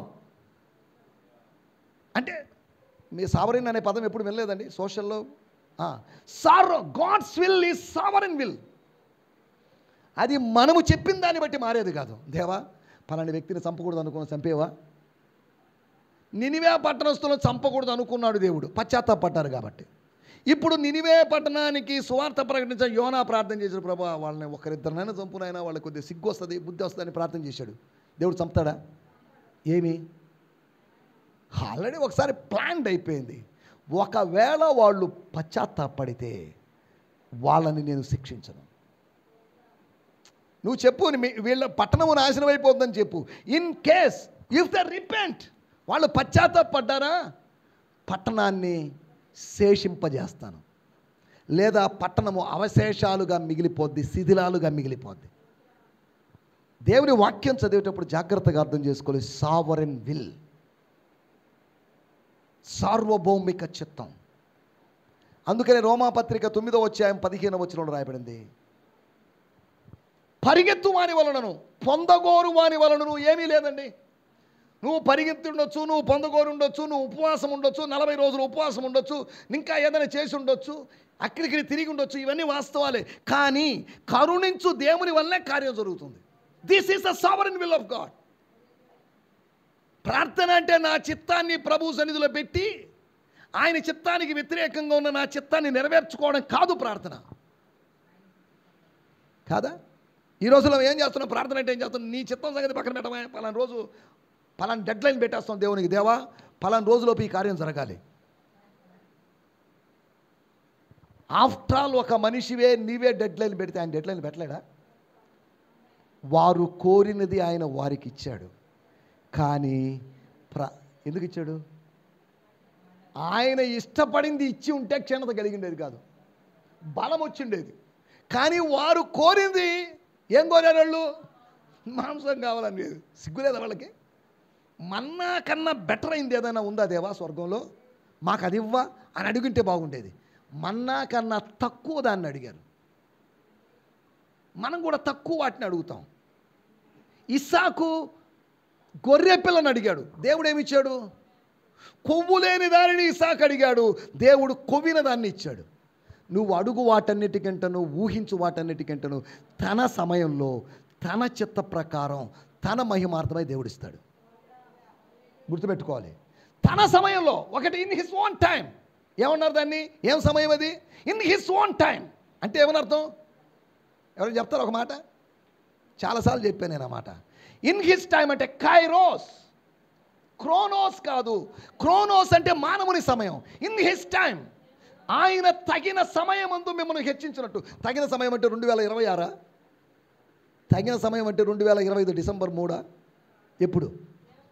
ఇన్ హిస్ టైం, అంతే కదా. In his will for his glory.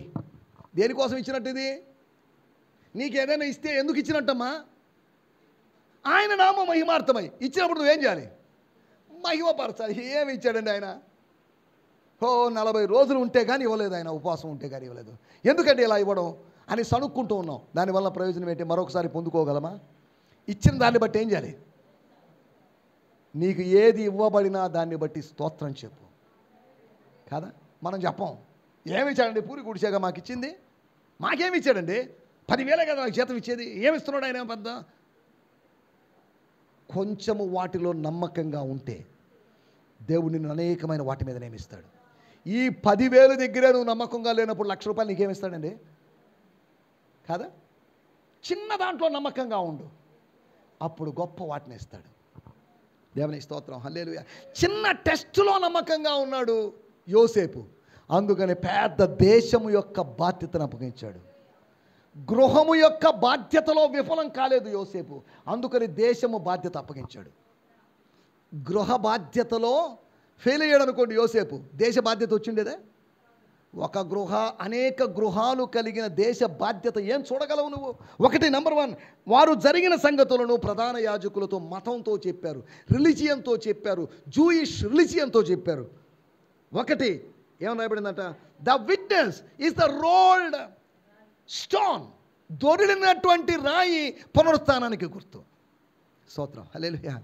రాయి దొల్లింది, రాయి పొర్లించి దాని మీద కూర్చుండెను. రాయి పొర్లించి అన్నప్పుడు గమనించాల్సిన విషయం, భూకంపం వచ్చి రాయి దొర్లిందని కాదు, దేవదూత వచ్చి రాయిని పొర్లించాడు. అంటే దేవదూత ఎంత బలవంతుడో అర్థం చేసుకోండి. రాయిని దొర్లించి ఏం చేశాడు? రాయి మరింత ఎక్కువ దూరం దొరలకుండా ఉండడం కోసం. ఒకవేళ దొల్లి ఆ సైనికుడి మీద పడింది అనుకోండి, ఒకడి మీద, నిద్రపోతున్న సైనికుడి మీద, ఏమైంది? అది చచ్చుండేవాడు. వాడు చావకూడదు, శత్రువు కూడా చావకూడదు. శత్రువు మరణాన్ని మనం కోరుకోకూడదు, శత్రువు యొక్క మార్పునే కోరుకోవాలి. గుర్తుపెట్టుకోండి. వాళ్ళు ఎవరైనా కానీ, బీజేపీ వాళ్ళైనా, వాళ్ళ మరణం మనం కోరుకోకూడదు, వాళ్ళ యొక్క మార్పును కోరుకోవాలి. దేవుని స్తోత్రం, హల్లెలూయా. నేను అక్కడక్కడ కొంతమంది క్రైస్తవులు తీవ్రవాదులుగా మారిపోతున్నారు. వాళ్ళు రాను ఈ శ్రమలు ఎక్కువైపోయి ఎలా మారుతారో రాబోయే రోజుల్లో నాకు తెలియడం లేదు. కొంతమంది ఎవరంటే వాళ్ళని తిట్టేస్తున్నారు యూట్యూబుల్లోకి వచ్చేసి. ఒక అమ్మాయి, విజయవాడలో ఉన్న అమ్మాయి, హమానా ప్రసాద్ అనేవాడు చచ్చిపోవాలి అని చెప్పేసి పోస్టులు పెట్టింది. ఏమ్మా ఏంటిది? క్రిస్టియన్వేనా? అమ్మాయిని అడుగుతుంది, నువ్వు పాస్టర్వేనా అని అడుగుతుంది. నేనంటే నువ్వు క్రిస్టియన్వా ఏంటి? అతను హమానా ప్రసాద్ మీకేం చేసాడు? చేసి ఉండొచ్చు. ఒక ప్రశ్న, అతను చనిపోయాడు, అతని భార్య బిడ్డల సంగతి నువ్వు చూసుకుంటావా? ఏమండి? అతను దుర్మార్గుడే కావచ్చు, మనం కాదండలేదు, కానీ అతను చనిపోవాలని మనం ఎప్పుడు కోరుకోకూడదు.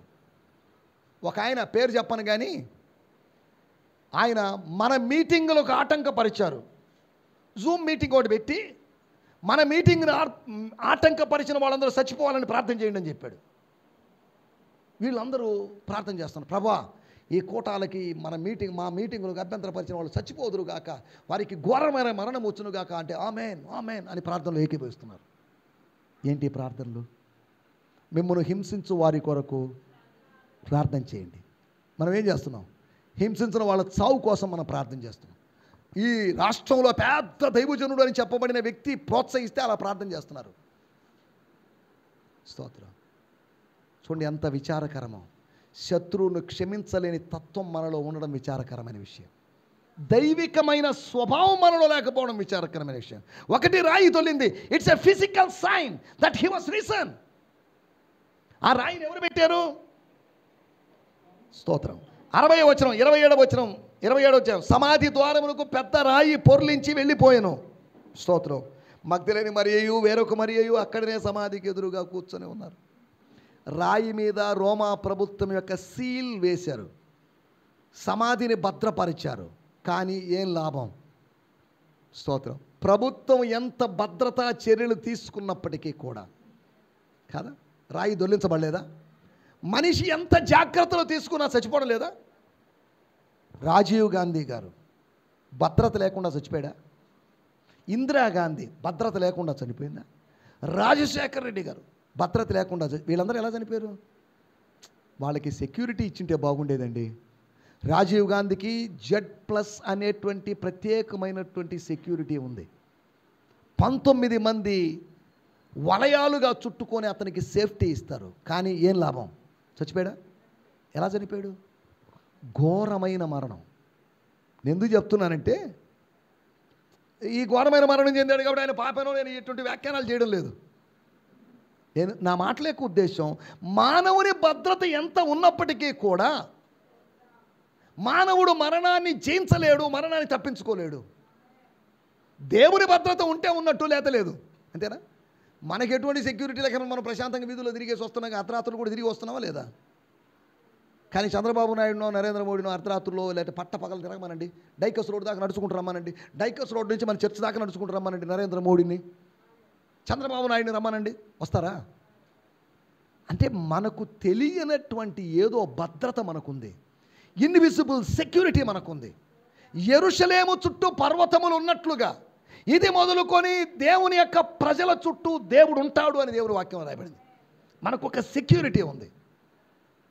విశ్వాసము ద్వారా దేవుని శక్తి చేత కాపాడబడుతున్న మనం అని పేతురు పత్రికలో రాయబడింది. మనం కాపాడబడుతున్నాం. మనకు ఒక సేఫ్టీ ఉంది, ఒక సెక్యూరిటీ ఉంది. దేవుని స్తోత్రం, హల్లెలూయా. మొట్టమొదటి విషయం, ఆ దొరికిన రాయి యేసు ప్రభు పునరుత్థానాన్ని సూచిస్తుంది. ఆయన లేచాడు అనేదాన్ని ఏం చెప్తున్నాడు? 6వ వచనం, ఆయన ఇక్కడ లేడు. ఎప్పుడు లేడు? రాయి దొల్లించడానికి ముందుగానే. అమ్మా, మీ యేసు, మీరు ఆరాధించిన యేసు, మీరు ఆర్థికంగా సహాయం చేసిన యేసు నిరుత్తరుడనో నిస్సహాయుడని మీరు అనుకుంటున్నారు. ఈ రాయి దొల్లడానికి ముందే ఆయన లేచి వచ్చేసాడు. రాయి పొర్లించి దాని మీద కూర్చుండెను. దేవుని స్తోత్రం, హల్లెలూయా. ఒకటి దొరిలిన రాయి పునరుత్థానానికి గుర్తు. రెండో విషయం, అదే 2వ వచనంలో చివరి భాగంలో, అప్పుడు ఏం జరిగింది? దేవుని స్తోత్రం. ఏం జరిగింది? 27వ అధ్యాయము 51వ వచనంలో ఏం జరిగిందో చూద్దాం. అప్పుడు దేవాలయపు తెర పైనుండి కిందకి వరకు 2గా చినిగెను. భూమి ఏమైందట? అంటే ఏమని అర్థం? ఏమండి, భూమి వణికేనంటే ఏమని అర్థం? స్తోత్రం. 54వ వచనం, శతాధిపతియు అతనితో కూడా యేసును కావలి ఉన్న వారిని భూకంపమును జరిగిన కార్యములన్నిటినీ చూచి మిక్కిలి భయపడి. ఎప్పుడు? భూకంపాన్ని బట్టి కొంతమంది భక్తుల జీవితాల్లో ఒక ఒప్పుకోలు వచ్చింది. అప్పటిదాకా యేసు దేవుని కుమారుడు అనలేదు వాళ్ళు. కానీ ఎప్పుడైతే భూకంపాన్ని బట్టి జరిగిన కార్యాలను బట్టి ఏమంటున్నారు వాళ్ళు? Yes, he's the son of God, no doubt. మేము ఆయన కాదనుకుంటున్నాం, ఆయన ఎగతాళి చేసాం, ఇవన్నీ వాస్తవాలే. కానీ ఇప్పుడు మాకు అర్థమైంది, ఈ జరిగిన భూకంపం సాక్షిగా హీస్ డివినిటీ, ఆయన యొక్క దేవత్వానికి సాక్ష్యము ఈ భూకంపం. ఏం జరిగిందంట? భూమి వణికెను. ఏమైంది? బండలు బద్దలాయను. 27వ అధ్యాయంలో భూకంపం కలిగింది అని రాబడింది. భూకంపానికే బండలు బద్దలైపోయినాయి. కానీ 28వ అధ్యాయము 2వ వచనములో మహాభూకంపం జరిగింది. Great earth quack. మామూలు భూకంపానికే ఏదో మార్పులు జరిగాయి. మహాభూకంపము అన్నప్పుడు రెక్టర్ స్కేల్లో ఈ భూకంపము ఇంచుమించు ఇక్కడి నుంచి యెరూషలేములో భూకంపం జరిగినట్టు తెలీదా? తెలిసే అవకాశం లేదా? మామూలు భూకంపం కాదు, మహాభూకంపం. భూమి యొక్క పొరల్లో కదలిక జరిగింది. సూర్యుడు అదృశ్యమైపోతున్నాడు. అంతా చీకటైంది. ఏదో సంథింగ్ జరుగుతుంది. యేసును బట్టి ఏదో జరిగింది. యేసును బట్టి నీ జీవితంలో ఏదో జరుగుతుంది. దేవుని స్తోత్రం. ఏమని రాయబడింది? 2వది, the great earthquake is a sign for his resurrection. దేవుని స్తోత్రం. రాయి దొర్లించబడింది. దేవుని దూత దాని మీద కూర్చున్నాడు. అప్పుడు ఏం జరిగింది? మహాభూకంపం కలిగింది. భూకంపం కలగలేదు అని చెప్పే అవకాశం లేదు. భూకంపం కలిగిందంటే ఏమని అర్థం? భూకంపం కలిగితే అర్థం. ఒక మహాభూకంపం ఇప్పుడు కలిగింది అనుకుందాం. ఏం జరుగుతుంది? ఏం జరుగుతుందండి? ఏదో జరగదా? మనందరం ఇలాగే ఉంటామా? ఆ ఫ్యాన్ ఊడిపోయి దయ్యం అంటే నెత్తి మీద పడుతుంది కాదా? ఏదో జరుగుతుంది. షేకింగ్ అయింది. భూమి వణికెను. మత్తిల్లిన దానిలాగా వణికిపోయిందంట భూమి. భూమి గజగజ వణికిందంట. మహాభూకంపం వలన జరిగినటువంటి కార్యాలు. దేవుని స్తోత్రం. హల్లెలూయా. అపోస్తల కార్యములు 16వ అధ్యాయంలో ఒక భూకంపం కలిగింది. ఎందుకు కలిగింది? దేవుని ప్రజలు, ఒకటి గుర్తుపెట్టుకోండి, దేవుని ప్రజలు దేవుని కుమారుణ్ణి ఒప్పుకొనున్నట్లుగా భూకంపం 27వ అధ్యాయంలో జరిగింది. దేవుని ప్రజలు దేవుని కుమారుని యొక్క పునరుత్థానాన్ని అర్థం చేసుకోవడానికి ఒక భూకంపం కలిగింది. అపోస్తల కార్యములు 16వ అధ్యాయంలో జరిగిన భూకంపం స్తుతి ఆరాధనలోని శక్తికి గుర్తుగా. స్తోత్రం. స్తుతి ఆరాధనలో శక్తి ఉందా? ఆ శక్తికి గుర్తు. There is a power in praise and prayer. అర్ధరాత్రి సమయంలో వాళ్ళు చేసిన ఆరాధన వ్యర్థం కాలేదు. అర్ధరాత్రి సమయంలో నువ్వు చేసే ప్రార్థన, కేవలం అర్ధరాత్రి మాత్రమే చేసే ప్రార్థన అనడం లేదు. నువ్వు ఎప్పుడు చేసే ప్రార్థన అయినా కానీ అది వ్యర్థం కాదు. It has some impact. దాని ప్రభావం ఎక్కడో ఉంటుంది. దేవుని స్తోత్రం. హల్లెలూయా. జరిగినటువంటి జియోగ్రాఫికల్, భౌగోళికమైనటువంటి ఒక సూచన, ఒక భౌతికమైన సూచన కనిపించింది. ఒక భౌగోళికమైనటువంటి ఎర్త్ యొక్క కాస్ట్లో, లేకపోతే భూమి యొక్క పొరల్లో ఏదో మార్పు జరిగింది. సూర్యుడు స్పందించాడు, భూమి స్పందిస్తుంది. ఏదో సంథింగ్ సృష్టికర్తకు జరుగుతున్న దాన్ని చూసి, నీతి సూర్యుడా నిన్ను కనలేక సూర్యుడు మరుగైపోయాడు అని భక్తుడు పాడాడు. నీతి సూర్యునికి జరుగుతున్న అంటే దాన్ని బట్టి కాదు అని ఆయన అలా పోలిగ్గా చెప్పాడు. నీతి సూర్యుడిని బట్టి, యేసును బట్టి, యేసుకు హింస జరగడాన్ని బట్టి సూర్యుడు ఏమైపోయాడంట? మధ్యాహ్నం 3 గంటలకు చీకటి ఏంటండి? మరి విచిత్రం కాకపోతే. అయినా విచిత్రం ఎవరు ఊహించని సంఘటన, దేవాలయపు తెర చినిగిపోయింది. స్తోత్రం. సుమారు 10 అడుగుల ఎత్తున్నటువంటి తెర, మందమైనటువంటి తెర. ఈ తెర ఏ మనుషుడు చింపలేడు.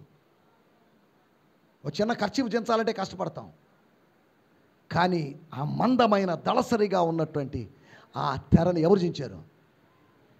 దేవునికి స్తోత్రం. దైవ కార్యం, హిస్ డివినిటీ. దేవునికి స్తోత్రం. హల్లెలూయా. 3వ గుర్తు నేను చూపిస్తాను.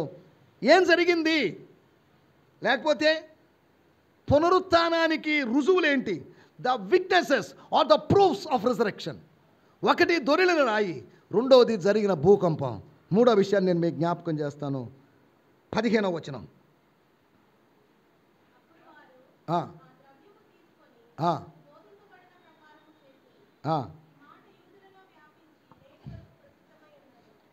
అబద్ధం, వ్యాపించినటువంటి అబద్ధమే ఒక గుర్తు.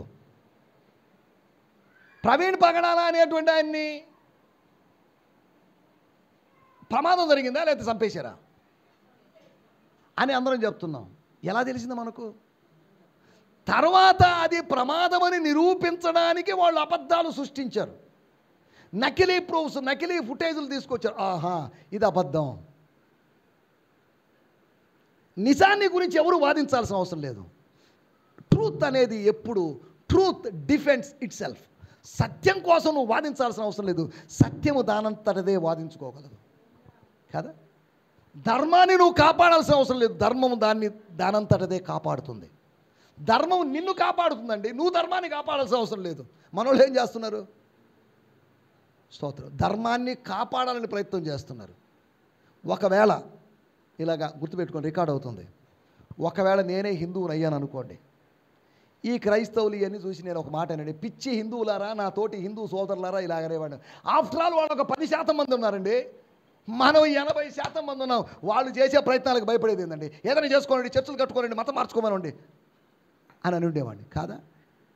ఈ 80% మంది ఎంతమందికి భయపడిపోతున్నారు? 5% మందికి భయపడిపోతున్నారు. అక్కడే వాళ్ళ ఓటమి ఉంది కదా. ఎంతమందికి భయపడుతున్నారు? 5% మంది 80% మందిని బెదరగొట్టేస్తున్నారు ఇప్పుడు. అలాగని వీళ్ళు ఆయుధాలు తీసుకొని దాడులు చేయడం లేదు, వీళ్ళు సైలెంట్గా ఉన్నారు. వీళ్ళ వలన ఏదైనా జరుగుతుందేమో అని భయపడిపోయి, అసలు మనమే భయపడాలి. 80% వల్ల మన సంఘాలు లేకుండా పోతాయేమో. ఆడెవడో అఘోరి అనేవాడు చర్చిలు లేకుండా చేస్తాను, మసీదులు లేకుండా చేస్తాను అన్నప్పుడే మనం భయపడలేదు. కరుణాకర్ సుగ్గుణ అనేవాడు నాకు 2000 కోట్ల రూపాయలు ఇవ్వండి మందిరాలు లేకుండా చేస్తానన్నాడు. కరుణాకర్ సుగ్గుణ వాళ్ళ మనవుడు వచ్చినా కానీ మందిరాలు లేకుండా చేయలేడు అనే సంగతి నేను మీకు తెలియజేస్తున్నాను. స్తోత్రం. నేను నా సంఘమును కట్టుదును, పాతాళ లోక ద్వారములు దాని ఎదుట. కరుణాకర్ సుగ్గుణాని ఇలాంటి వాళ్ళు ఎంతమంది వచ్చి ఉంటారు కదా. మేరీ స్లెసర్ అనేటువంటి ఒక ఆమె, స్తోత్రం, నాస్తికురాలుగా ఉంది, బైబిల్ లేకుండా చేస్తాను నేను అని ఛాలెంజ్ విసిరిందంట ఒకప్పుడు. కానీ ఆమె చనిపోయిన కొంతకాలానికి ఆమె ఇంట్లోనే బైబిల్ సొసైటీ వాళ్ళు ఆఫీస్ స్టార్ట్ చేశారట. దేవుని స్తోత్రం, హల్లెలూయా. మనం అనుకుంటాం దేవుడు లేడు, దేవుడు లేకుండా చేయాలని. దేవుడిని ఎవరు లేకుండా చేయలేరు, దేవుడు మనల్నే లేకుండా చేస్తాడు అంతవరకు. దేవుని స్తోత్రం. గత కాలంలో ఉన్నటువంటి ఎంత పెద్ద ఎథిస్టులు ఏమైపోయారు వాళ్ళు. రాబర్ట్ ఇంగర్సాల్ అనేటువంటి ఎథిస్ట్ ఏమయ్యాడు. ఇలాగా మన కేరళ రాష్ట్రంలో కూడా అబ్రహాం కోవూర్ అనేటువంటి ఆయన ఏమైపోయాడు. వీళ్ళందరూ ఏమైపోయారు? వాళ్ళ వాదాలు నిర్వీర్యమైపోయినాయి. దేవునికి స్తోత్రం, హల్లెలూయా. మనం అర్థం చేసుకోవాల్సిన విషయం, అబద్ధము విస్తరిస్తున్నప్పుడు, అబద్ధము వ్యాపించడానికి డబ్బుంటే చాలు, కానీ సత్యము వ్యాపించడానికి శక్తి కావాలి. ఏమండి, నేను ఇంతగా చెప్పాను, యెరూషలేమును వాళ్ళు ఏం చేశారు? వాళ్ళ బోధతో నింపారు. వాళ్ళ బోధతో అంటే ఏం బోధ? కింద వచనంలో రాయబడింది, జీవాధిపతిని మీరు చంపితిరి, దేవుడు ఆయన్ను లేపను, దీనికి మేము సాక్షులం. అసలు ఏంటయ్యా మీరు ఆ మనుషుని హత్యను మా మీద వేస్తున్నారు ఏంటి మీరు అని గొడవ పోలేదా? ఏం చేశారు వీళ్ళు? అసలు ఆయన్ని మీరేనండి చంపింది అంటున్నారు కదా. సరే, మీరు చంపితే చంపారు, మాకేం నష్టం. మీరు మీ ప్రధాన యాజకుడికో పిలాతో లేదా కయఫానో అన్నానో ఎవడో ఒకటి చంపినా నో ప్రాబ్లం. కానీ దేవుడు ఆయన్ను లేపాడు. అబద్ధాన్ని వాళ్ళు మాటి మాటికి చెప్పలేదు, సత్యాన్ని మాటి మాటికి చెప్పారు. శిష్యులకు అబద్ధం చెప్పాల్సిన అవసరం లేదు. కారణం ఏంటంటే ఆల్రెడీ అబద్ధం ఉంది. ఈ కొత్త అబద్ధాన్ని ప్రజలు విశ్వసించరు. వాళ్ళకి కావాల్సింది సత్యం కావాలి. అబద్ధముతో విసిగిపోయిన నీకు ఇప్పుడు అబద్ధం కాదు కావాల్సింది, సత్యం కావాలి. దేవుని స్తోత్రం, హల్లెలూయా. సత్యముతో ఒక మనిషి విసిగిపోడు, కానీ అబద్ధముతో ఒక మనిషి విసిగిపోతాడు. నకిలీతనముతో ఒక మనిషి విసిగిపోతాడు, రియాలిటీతో ఎవరు విసిగిపోరు. దేవుని స్తోత్రం. మన తెలుగు సినిమాలకి హాలీవుడ్ సినిమాలకి తేడా ఏంటంటే అక్కడ రియాలిటీ ఉంటుంది. మన తెలుగు సినిమా అంతా డూప్. ఒక హీరో 100 మందిని కొట్టేస్తాడు, హీరోకి ఏం కాదు. కానీ హాలీవుడ్లో అలా కాదు, వాడి చెయ్యి తెగి రక్తం గారి అయినప్పటికీ కూడా వాడు ఫైటింగ్ చేస్తాడు. దానికోసం వాళ్ళు చాలా డబ్బు ఖర్చు చేస్తున్నారు. మనలో కూడా ఖర్చు చేస్తున్నారు. అదంతా డూప్. ఈ డూప్ విని విని విని ఈ అబద్ధాలు విని అబద్ధ డైలాగులు విని క్రమంగా మనకు అబద్ధం లేకపోతే నిద్రపట్టని పరిస్థితి. నిజం చెప్తే నమ్మం. కారణం ఏంటంటే అబద్ధాలకు అలవాటు పడ్డాం మనం నిజం చెప్పాను అనుకోండి, వెంటనే అడుగుతారు, ఇది నిజమా? అబద్ధం చెప్తే అవునా ఇంకేంటి అని అడుగుతారు. దేవుని స్తోత్రం. మూడో విషయం, అక్కడ వ్యాపించిన అబద్ధం. ఇప్పుడు చెప్పండి, ఇంతకుముందు నేను ఒక ప్రశ్న అడిగాను, అబద్ధం ఉందా నిజం ఉందా? నిజం ఏంటి? యేసు లేచాడు అనేది నిజం. అబద్ధం ఏంటి? యేసును లేపుకొని వెళ్ళిపోయారు అనేది. కొంతకాలానికి మొదటి శతాబ్దంలో ప్రజలందరూ ఏమన్నారు? యేసు లేచాడు, హీస్ రిసన్. స్తోత్రం. యేసు లేచాడు అనేటువంటి సంగతి ఏకంగా ఎథెన్స్లోని మార్స్ హిల్ అనేటువంటి కొండ మీద పేతురు చెప్పినప్పుడు వాళ్ళు షాక్ అయిపోయారు. ఏంటిది? పేతురు అనేటువంటి ఆయన మహాజ్ఞానం అనుకున్నావేంటి, యేసు లేవడం గురించి చెప్పడం ఏంటండేనా అని కొంతమంది అపహసించారట. కానీ కొంతమంది స్త్రీలు కొంతమంది విశ్వసించారు అని రాయబడింది. మా గ్రీకు మిథాలజీలో ఒక పక్షి మంటల్లోకి వెళ్ళి కాలి బూడిదై మళ్ళీ తిరిగి లేస్తుందని మేము విశ్వసించినప్పుడు ఒక మనిషి తిరిగి లేచాడని మేము ఎందుకు విశ్వసించకూడదు? చూసారా, ఫినిక్స్ అనేటువంటి పక్షి మంటల్లోకి వెళ్ళి కాలి బూడిదై మళ్ళీ తిరిగి లేస్తుందట. నమ్ముతారా మీరు? ఏమండి, ఆ పక్షి ఎంతవరకు ఉన్నట్టు ఎవరు పక్షి శాస్త్రవేత్తలు ఎవరు కనిపెట్టలేదు. ఒక పక్షిని మంటలోకి తీసుకొని వెళ్ళి ఖాళీ బూడిదైపోయి మళ్ళీ పక్షి కొత్త పక్షిగా వస్తుందా? గ్రీకు వాళ్ళు మొదటి శతాబ్దంలో ప్రజలు అబద్ధాలని విని అబద్ధాలని నమ్మారు. ఈ రోజుల్లో కూడా అబద్ధాలని, ఎంతకాలము మీరు అబద్ధాలని నమ్ముతూ ఉంటారు? నేను పోయిన వారం అనుకుంటాను, ఒక విషయం చెప్పాను. ఒక అబద్ధాన్ని యాకోబు విశ్వసించాడు. సుమారు 14 సంవత్సరాలు నా ముద్దుల కొడుకు చచ్చిపోయాడు అనేటువంటి అబద్ధాన్ని విశ్వసించాడు. తన ఇంటి ముందున్న రథాలు చూసి, ఏంటివి సార్, ఆ రోజు చిన్న మిస్టేక్ జరిగింది, ప్రూఫ్ తీసుకొచ్చారు. ప్రూఫ్ ఏంటి? నా కొడుకు చచ్చిపోవడం ఏంట్రా? ప్రూఫ్. రక్తములో, మేకపిల్ల రక్తములో ముంచినటువంటి వస్త్రం తీసుకు. ఈ వస్త్రాన్ని చూసినప్పుడు ఏమయ్యాడు? నమ్మలేదు. కానీ వస్త్రాన్ని చూసినప్పుడు ఏమైంది? నమ్మాడు. కానీ ఆ నమ్మిన నమ్మకం నిజం కాదని ఒకరోజు 14 సంవత్సరాల తర్వాత తెలిసింది. యాకోబు గారు, మీ కుమారుడు ఎక్కడున్నాడో తెలుసా? గుంట్లో లేడండి, ఇప్పుడు చచ్చిపోలేదు, సమాధిలో లేడు. ఎక్కడున్నాడో తెలుసా? మన పక్కన దేశమైనటువంటి ఐగుప్తు దేశం యొక్క అత్యున్నత సింహాసనం మీద కూర్చున్నాడు. స్తోత్రం. అబద్ధాల్ని విశ్వసిస్తూ ఎంతకాలం బతుకుతాం? సత్యాన్ని విశ్వసిస్తూ సత్యం కోసం జీవిద్దాం. 4వ విషయం నేను చెప్పి ముగించేస్తాను. దేవునికి స్తోత్రం. హల్లెలూయా. ఏం జరిగింది? 16వ వచనం.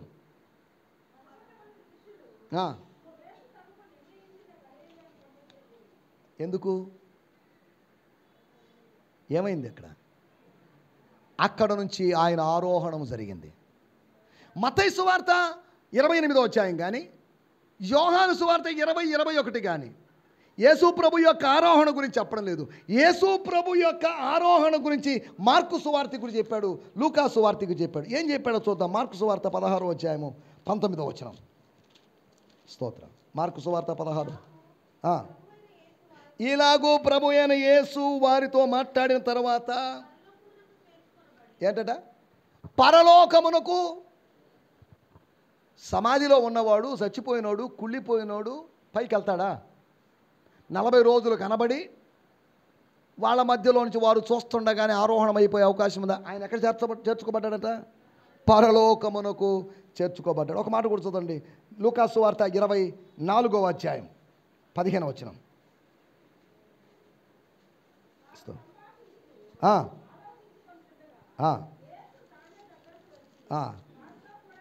లేకపోతే ఇంకొద్దిగా ముందుకు 24 చివరి భాగంలో అక్కడ రాయబడింది, ఆయన 51వ వచనం.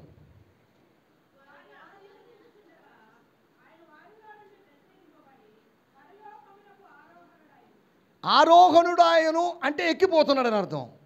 కానీ మార్క్ ఏం చెప్పాడు? లూకా చెప్పిన దాన్ని మార్కు చెప్పిన దాన్ని కనెక్ట్ చేసుకొని ఆయన ఆరోహణమయ్యాడు వాస్తవమే. కానీ ఎక్కడికి? మార్కు సువార్త 16వ అధ్యాయం పరలోకమునకు చేర్చుకోబడ్డాడు. తండ్రి అయిన దేవుడు ఆయన్ని రిసీవ్ చేసుకున్నాడు. దేవుని స్తోత్రం. ఇప్పుడు చెప్పండి, పునరుత్థానము లేదంటే ఆరోహణ అబద్ధం కాదా? ఎంతమంది ఉన్నారు సాక్షులు? ఎంతమంది ఉన్నారు సాక్షులు ఆరోహణకి? 1 కొరింథీయులకు రాసిన పత్రిక ముగించేస్తున్నాను నేను. ఎంతమంది సాక్షులు ఆరోహణకి? 1 కొరింథీయులకు రాసిన పత్రిక 15వ అధ్యాయం 6వ వచనం. అటు పిమ్మట